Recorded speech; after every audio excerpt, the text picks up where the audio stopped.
You're now watching Sports Bettor's Paradise on the Bet Rivers Network. All right, Jimmy, Brandon Stokley talking some NFL. We look at some of the futures today. But Brandon, before we get to the NFL, I have to ask you, what is the pulse of the city of Denver right now after the champs are down 2-0? And then in the way it was done, I mean, NBA games, I mean, you're never out of it. It seemed like in the second quarter, the defending champion Nuggets were out of it. How's it feeling over there? A lot of tears, a lot of crying, depressed. Like it was as bad as I've seen. I mean, that was old school basketball. They let them play, and Minnesota just took it to the Nuggets, and two in a row at home. It's going to be hard to recover from that. So I don't know. It's they're not playing very well, but you got to give a lot of credit to Minnesota. They've been physical. They're doing the little things to win. And even without Gobert, their defense, you talk about Anthony Edwards and Karl Anthony Towns and Naz Reid, what they can do offensively, but their defense is so good, and they're tough, and they got a really good bench. They play well together, and man, that was as bad as I've seen in a long time. Brandon, I call it championship hangover, and there's no way to prove it, but some lose their hunger, some get, you get.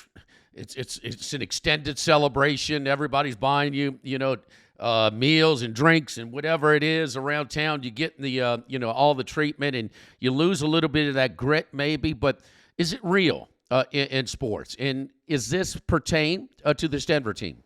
No, I think it is real, and I don't know if if this is what the Nuggets are going through right now. I just think when you look at what you go through after you win a championship, right, and all of a sudden your off season gets shortened a lot, and you're doing a lot of celebrating, and you just achieved one of your biggest goals that you've had your whole life, and so it's hard to have that same motivation the following year. And then plus, the grind of it all. You played late into the season the year before, and like I said, that you're doing a lot of celebrating, and so maybe your off season's not quite the same. And then you get into the regular season, and it's just by the end of it, you're ready for a break, and that looks like where the Nuggets are at right now. And we've seen it twice now with this young T-Wolves team, and maybe it's this budding young star who some say have a little bit of that dog, that leader in Michael Jordan and him and Anthony Edwards, because they were up 2-0 and gone to Phoenix, and they could have exhaled there. They could have exhaled with the gentleman's sweep in Game 4 in Phoenix. No, buried them. Get them out the way. Same thing here. Could have been content with the split. Let's go back home. We got home court advantage. No, not exactly. So whether it's within a game where they're trying to put you away instead of exhaling, coasting with a lead, or it's within a series, this young team shows a little bit of that killer instinct. Yeah, that's a great point. I picked the Nuggets yesterday because I thought it was going to be one of those situations where Minnesota came in the game relaxed a little bit. Like you said, they got one of the two on the opponent's home court, and that's really all you're trying to do when you play the first two on the road. So I thought they were going to be a little bit more relaxed and take their foot off the gas a little bit. But, man, you got to give them a lot of credit. I mean, they're a team on a mission right now. Game 3 Friday night in Minnesota, and the T-Wolves are 5-point favorites. Speaking of the NBA, think you know who's going to set this tone for the game? Make that bet at Bet Rivers, and you'll pick up an extra bonus with the first bucket bet and get. All through the NBA playoffs, place a wager on who will make the first basket of any NBA game. When you do, Bet Rivers will give you a profit boost to use on another bet. Depending on your loyalty level, you get a boost of at least 25% and as much as 100%. See the Bet Rivers app for full details on the first bucket bet and get promo right now available at Bet Rivers. Talk some NFL. Let's look at the AFC East. No team has been discussed more than the Jets in the offseason. And, well, it was last season, too, and that lasted one series. But the Jets remind me, Brandon, a little bit this offseason. First of all, they realize all bets are off if they lose Rodgers. So instead of being tempted and taking a tight end out of Georgia, who's going to be a good player, no such thing as a sure thing, but he's close to it. But they picked up another offensive lineman after picking up two veteran offensive linemen who aren't always healthy and available. But it reminded me of that Brady offseason before going to Tampa Bay. Man, picking up this piece and this piece and this piece and this piece. Picking up a lot of guys throughout that whole roster. It reminds me of Jets are plus 240. Now, look, Buffalo, they won it the last 4 years. New England, the 11 years before that. So nobody outside of New England and Buffalo has won this division the last 15 years. The Jets are tempting.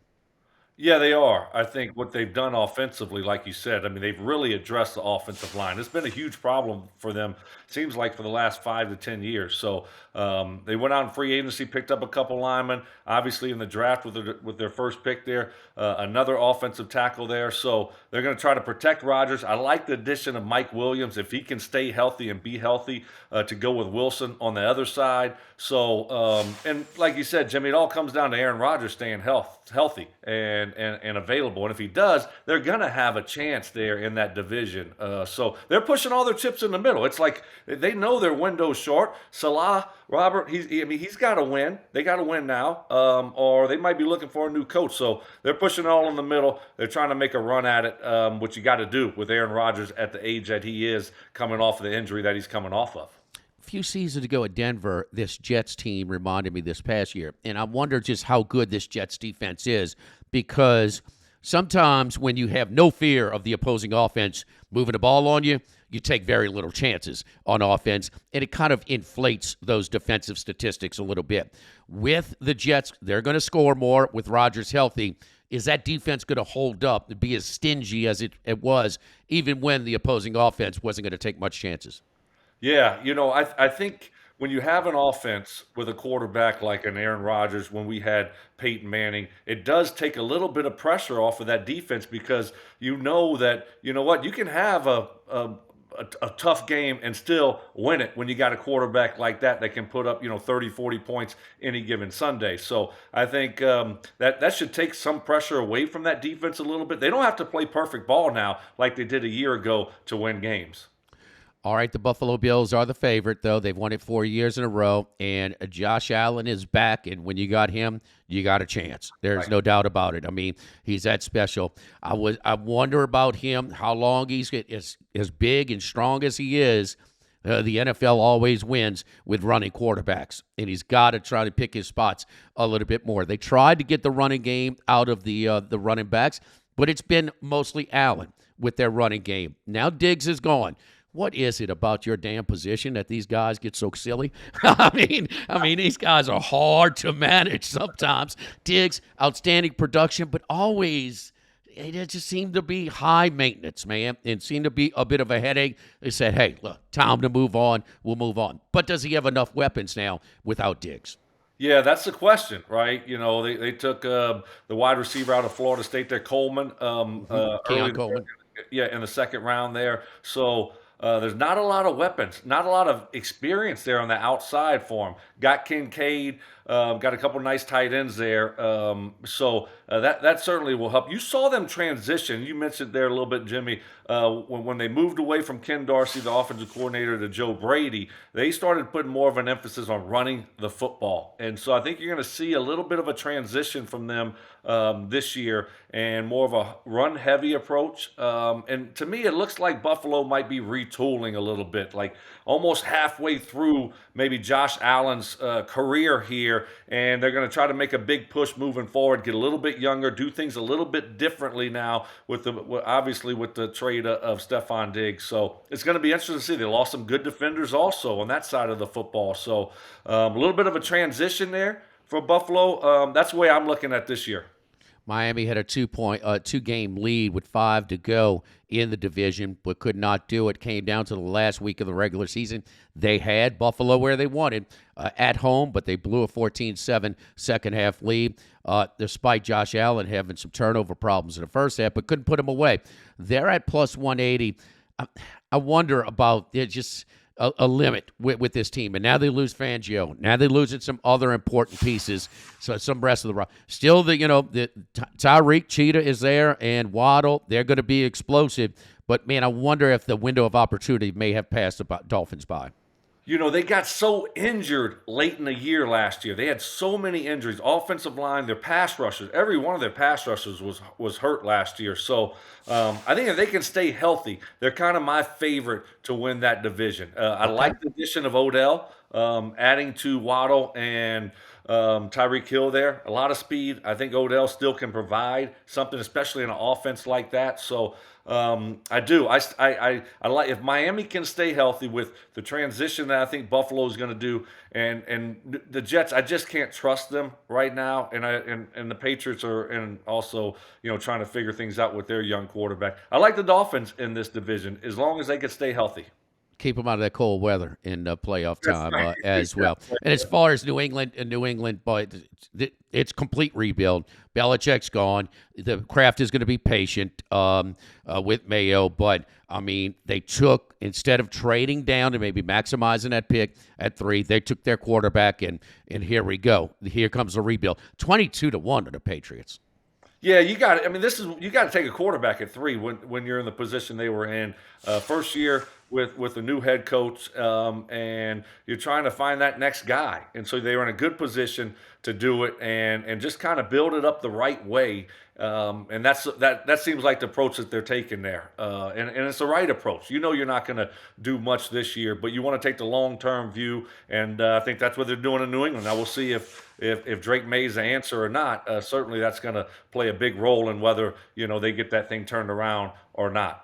Both Brandon and I think that it's going to be a new team besides Buffalo and New England. We just have different teams. It's got Miami plus 180. I think the Jets, with that great defense and all of the pieces that they picked up, and the other two, when Buffalo and Miami are vulnerable, I'll take the Jets at plus 240. Talking AFC East, I'm Jimmy Ott for Brandon Stokley here on the Sports Bettor's Paradise. All right, Jimmy Ott with you here in the Sports Bettor's Paradise. Well, we had that Scheffler and the Nuggets to win it all.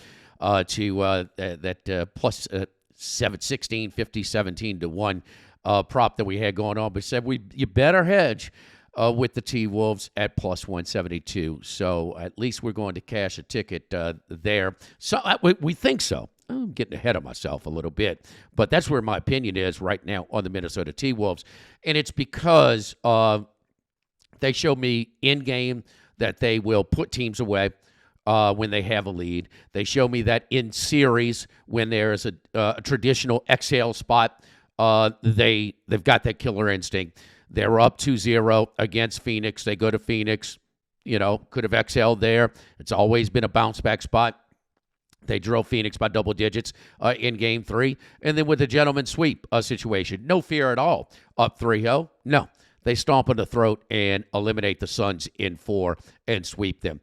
Same thing last night with the Game 2 with Denver without Gobert. Could have been satisfied with getting home court, stealing home court back, but they step on the throat. And within the game, they had a big lead in the second quarter, and they just widened it. And never, ever, ever was Denver even close to making anybody feel that they had a chance to come back. That game was basically over in the second quarter. How often do we see that? How often do we see that with a 1-8 type of game, like we saw in the closeout with Miami and Boston? This is defending champs, and everybody's, just a tough spot, and being undermanned without Rudy Gobert. But this defense is more than Rudy Gobert. There's no doubt about it. So when you're looking at Friday night's game at 4.5, you might say, well, Denver needs it. Denver's going to play hard. There's no doubt. But there is definitely that killer instinct element in the T-Wolves. I'm not betting against them in this normal exhale spot that we may have seen. 5 times teams have lost the first 2 at home and come back and win an NBA series in the history. I don't think this is going to be one of them. Favorite game this week, though, is a double play on Wednesday's game, and that's the Pacers and the Knicks. Knicks are 5 over the Pacers in Game 2.